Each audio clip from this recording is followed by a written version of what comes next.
और सहयोगी आनंद अमृतराज हमारे साथ इस वक्त लाइव जुड़ रहे हैं। आनंद, अगर पूरा लब्बो लुआब इस पूरे 2 दिनों की बैठक का निकाला जाए तो क्या ये माना जाए कि पहली जो महत्वपूर्ण बिंदु जिस पर चिंतन और मंथन किया जा रहा है वो ये कि साथ होते हुए भी विश्वासघात हुआ, और दूसरी तरफ अब पार्टी की कमान युवा हाथों में सौंपने की तैयारी की जा रही है।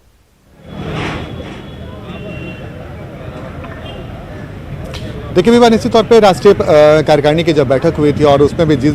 तरीके से 2 दिनों तक जेडीयू के तमाम बड़े नेताओं ने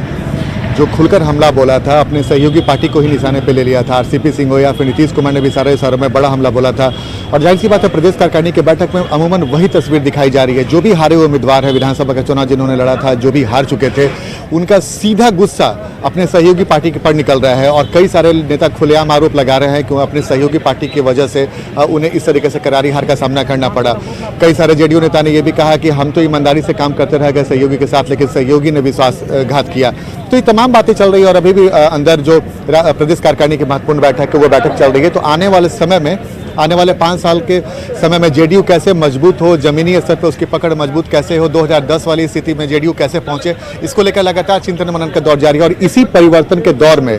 बिहार में प्रदेश अध्यक्ष बदलने की चर्चा है और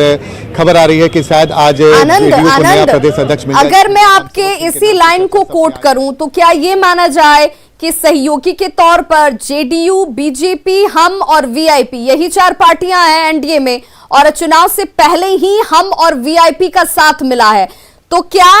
अब जेडीयू इस बात को लेकर मंथन कर रही है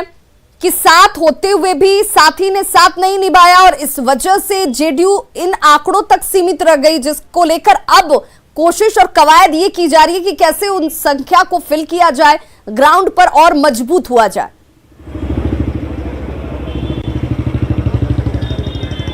देखिए बिल्कुल आपने सही कहा विभा, और कल जो बैठक हुई और आज जो बैठक चल रही है उसमें से जो खबरें निकल कर आ रही हैं वो खबर साफ है कि जेडीयू की पूरी कोशिश है कि अपने दम पर मजबूत हुआ जाए। कई सारे नेताओं ने, जो हारे हुए उम्मीदवार हैं या फिर कल कई सारे नेताओं ने एक बयान दिया कि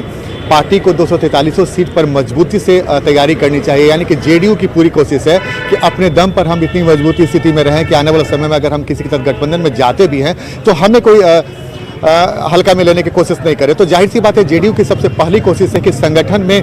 बदलाव की बात हो रही तो संगठन में बदलाव कर वैसे चेहरों को आगे किया जाए जिस पर आगे आने वाले समय में बड़ा दाव लगाया जा सकता है। दूसरी महत्वपूर्ण बात है कि जेडीयू की पूरी कोशिश है कि संगठन में जो कमजोरी रह गई थी, जिसकी वजह से चुनाव में हार मिली, उसे कैसे दुरुस्त किया जाए। अपने सहयोगियों को ये विश्वास दिलाना होगा कि बगैर जेडीयू के सामने जो हमारे सहयोगी हैं उनका भी आधार कमजोर है। यानी कि जेडीयू की पूरी कोशिश होगी कि जब सरकार चल रही है तो अपने बराबर के सहयोगी को ये मैसेज देने की कोशिश करें कि हम पहले भी आपसे बड़े थे और भविष्य में भी आपसे बड़े होंगे। कल आरसीपी सिंह ने कहा कि हम जेडीयू आज भी बड़ी पार्टी है, कल भी रहेगी और भविष्य में भी रहेगी। तो इशारा साफ है कि जेडीयू की पूरी कोशिश है। जेडीयू ने ये जाहिर कर दिया है कि देखिए सत्ता में है, लेकिन इसके बावजूद हमारी जो कोशिश है ग्राउंड पर